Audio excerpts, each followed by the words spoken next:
the horizontal dimension, here you get soft systems thinking entering the picture, and a reorientation, again a philosophical shift from, I guess, a functionalist paradigm, which is talking about how can we get all the parts of a system working well together so that the whole functions effectively, efficiently and effectively, to an interpretive paradigm where it's people's perceptions of reality that you're concerned with.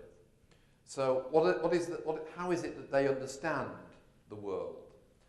How do they look at the world? What's their worldview? What's their Weltanschauung? How do they interpret the world? What's their systemic understandings of the world? And in Churchman's terms, the systems approach, soft systems thinker Churchman, the systems approach begins when first you see the world through the eyes of another. And that's quite a radical departure for systems thinking. It's like falling in love. The systems approach begins when first you see the world through the eyes of another. Very different. Acroft says that objectivity is the sum of all individual subjectivities. So again, there's no objectivity. It has to emerge through different subjectivities. Peter Checkland, who I studied under at Lancaster, talks about moving systemicity from the world. So there are no systems out there in the world to be engineered. And that's a hard concept for people brought up from a technical engineering background to get.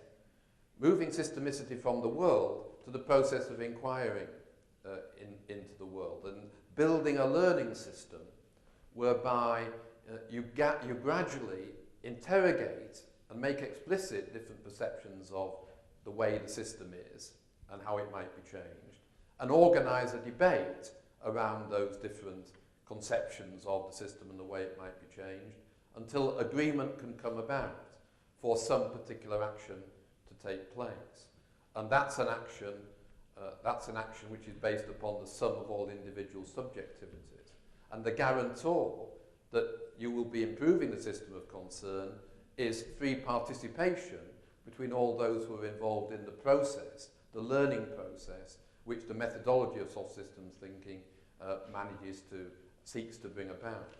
So you're no longer guaranteeing the improvement that you're making according to some correspondence between systems in the world and the systems models you build of the world. You're guaranteeing improvement based upon the involvement of different stakeholders and their participation in debate and construction of an accommodation about what changes it is they want to achieve. And it's because it's so difficult to organise participative debate of that kind that you've got people further along that dimension wondering how you can justify the outcomes of soft system studies if power is perverting the debate and if not everybody is involved in the debate. And you get the emergence of approaches like critical systems heuristics and certain postmodern systems approaches trying to free up the debate so that there is greater diversity involved and different stakeholders who might be affected by the outcome of a systems design but are not involved in that design itself can find their views somehow represented in the design. So significant progress for systems thinking, but really significant changes in perspective if you want to get these different methodologies. You can understand the bits and pieces of methodologies and methods, like the viable system model and soft systems thinking, but you won't understand what they're really about unless you can make the philosophical jumps that are required. And the philosophy comes before the methodology. You actually need to change your perspective on the world. So whereas engineering type approaches tend to view the world from the machine perspective, things like the viable system model view it from a much more biological perspective, the organism and brain perspective, and of course soft systems approaches view it from a cultural and a political systems perspective.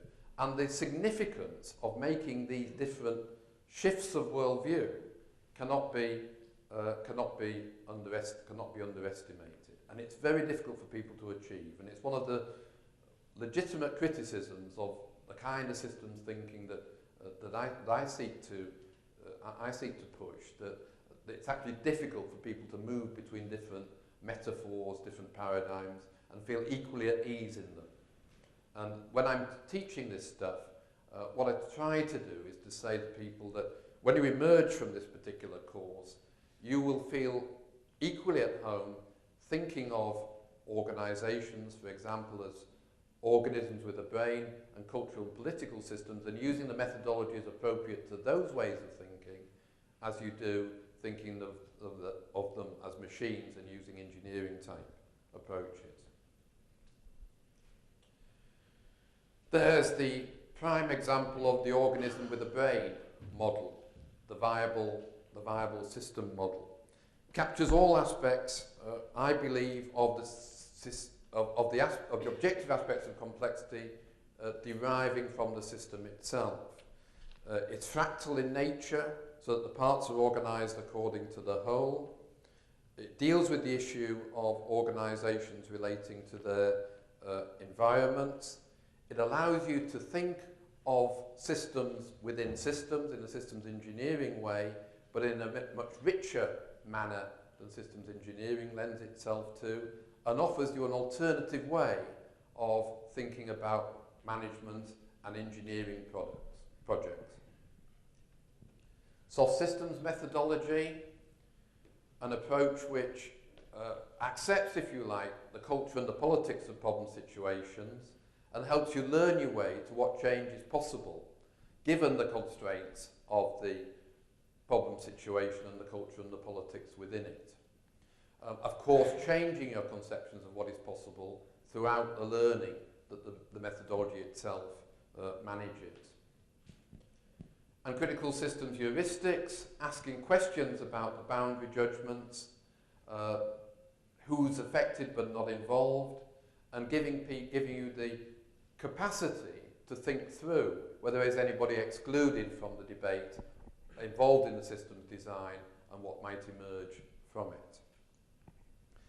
Okay, I've pushed that on a bit because I want to get on to the two examples that I want to provide you with, which will illustrate some of the points I've been making. This is to do with project management, but I think that it's general, and it relates again to the fact that many of the theories and methodologies and methods we have don't reach the level of complexity required to deal with the systems that we're seeking to manage and improve.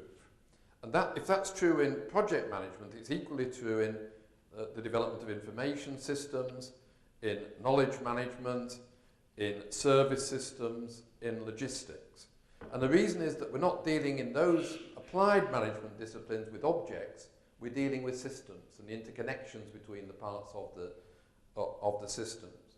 So we have to move beyond a reductionist approach or a simple mechanical approach, useful though that can be in many circumstances, to embrace these other forms of systems thinking. And what I've been doing is working with the International Centre for Complex Project Management, trying to work out how to redevelop project management methodology so it's more appropriate to complex projects. And complex projects are those which involve many parts, which can take 20, 30 years to realise. Only last week I was amazed, they're talking about this high-speed rail link between London and Birmingham, talking about it being ready in 2026. That's a long project to be involved in.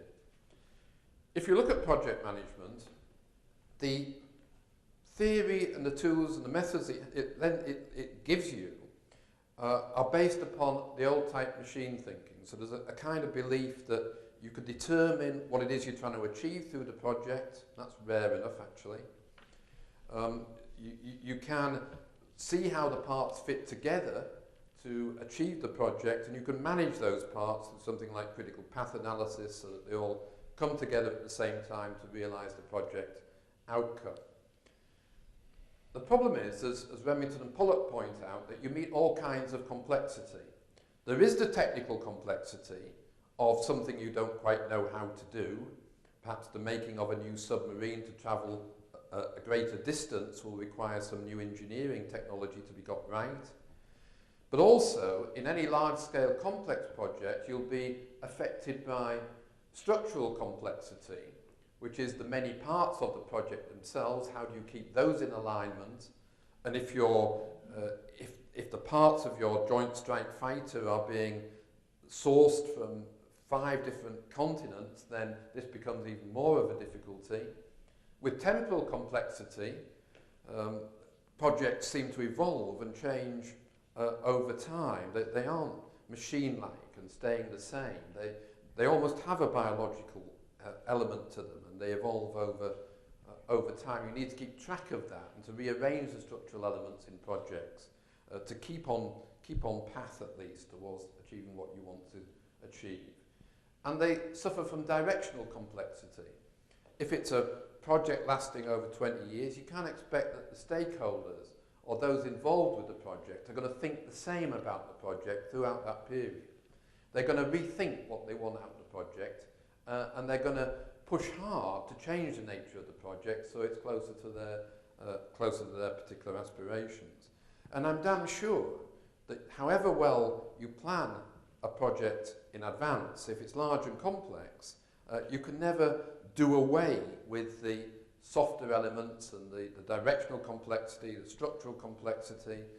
You can't get rid of those things and then proceed along a happy mechanical path to realising the project goal. They continually reassert themselves.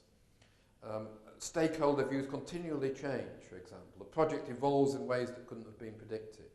And so you're all the time having to manage the project, I think at least, with a vision of what projects are like, which is different to that which is the normal description of projects in the project management literature. And you're having to bring to bear things like the viable system model, that aspect of systems thinking that deals with complexity within the system itself and its environment.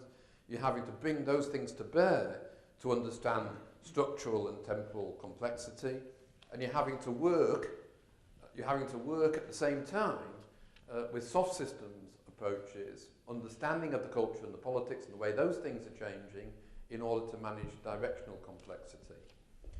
So what we've been doing is putting together sort of training courses which are based now on systems thinking, and the one from the ICCPM is called Systems Thinking and Managing Complex Projects.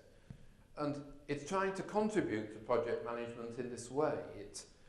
It's allowing project managers to be clear about the theoretical assumptions that traditional project management techniques they have rest upon, and it's saying those are great, we've got to have those things. It's absolutely essential that those things are there, and we manage projects with an eye upon those things. But we also need to have methodologies which think more broadly for managing what I call systems complexity, the structural and the temporal complexity, and people complexity, the cultural and the political complexity.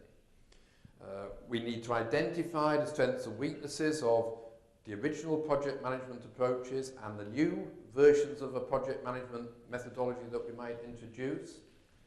That way we can enrich the field. We're no longer stuck thinking of projects simply in machine terms, but also in organism. We can also try out organism with a brain thinking and cultural and political thinking. And we can adopt a pluralist approach to intervention. We can try and work with all these different approaches together, constantly shifting our attention and bringing to bear alternative means of managing projects as they change their nature during the course of and the development of a complex project. And this kind of thinking, based upon the complexity theory view of the world, but on the systems view of how to manage different aspects of complexity, is finding its way into the sort of standards for managing complex projects.